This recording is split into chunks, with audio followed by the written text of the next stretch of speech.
A big story in Washington today is the selection of new GOP leaders in the House of Representatives. In a dramatic vote, House Republicans selected California Representative Kevin McCarthy to serve as the next House Majority Leader. The House also elevated Louisiana Representative Steve Scalise as the next Majority Whip.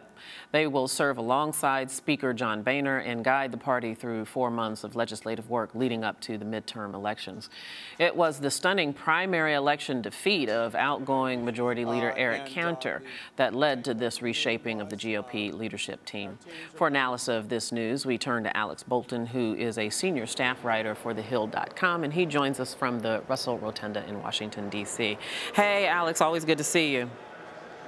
Thanks for having me. We talked about this when Eric Cantor announced that he was going to step down. Immediately, speculations began about who would take his place. And you said one of the front runner was indeed Kevin McCarthy.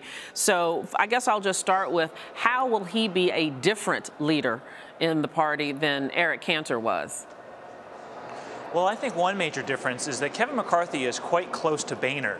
When McCarthy was looking at running for the House Republican whip's position after Republicans took over the majority in 2011, he had potential competition from Representative Pete Sessions, who was also looking at the job, and Boehner waved Sessions off. He said, "This seat belongs to McCarthy." So McCarthy owes Boehner in a way that his predecessor, Eric Cantor, never did. Cantor was selected for the Chief Deputy's whip position by Roy Blunt, who actually used to be a rival to Boehner. So Cantor got his entree into the House Republican leadership through one of Boehner's rivals. He never owed him anything politically. McCarthy's much different. He was given a clear shot at the whip's position because of Boehner. And I think as a result of that, you'll see some more loyalty from McCarthy. And what that means is Boehner won't have to worry as much as he did with Cantor about someone swooping in to take his job. And that's something that foiled negotiations time and again over the last couple of years. In particular, in 2011, there was talks to put together a grand bargain to reduce the deficit and raise some taxes. Cantor scuttled it, and Boehner was paralyzed by the threat that Cantor posed to his leadership position. Now that he has someone who's more of an ally, he doesn't have to worry as much, and perhaps he can go out on a limb more and show some leadership.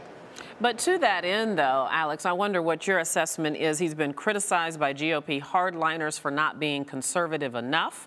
Boehner has been criticized for the same thing, which might explain their friendship. But might this only create a greater fracture or fissure in the party?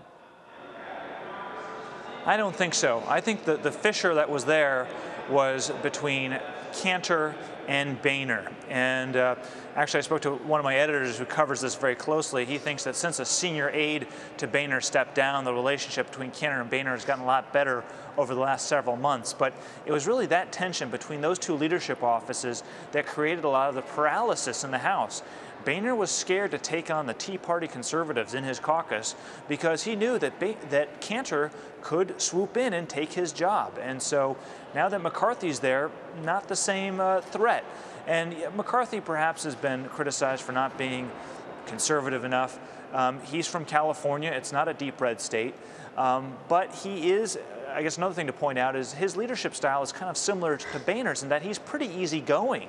He's an easygoing guy, and so is Boehner. So I think that also creates a level of personal comfort for Boehner. And if he's more comfortable, he's more likely to take the lead on something like immigration reform. I'm not saying that immigration reform is going to happen. It just makes it more likely that we're going to see some action on it. Look at what Chuck Schumer, the Democrat from New York who wrote the Senate immigration bill, said last week. He said, now that Cantor's gone, he was the chief obstacle to immigration reform. Maybe we can get something done. Well, speaking of that, I'm all out of time, Alex, so very briefly, how much will he really realistically get done before the midterm elections? I mean, they'll go on summer recess not too long from now. Well, this year is over for all intents and purposes. We're already into full-time campaign season, so, but next year's coming pretty soon, and we're going to want to get some things done then. So this is an important accomplishment or development for getting things done in the future, I think. All right, Alex Bolton, as always, thank you so much. Thanks for having me.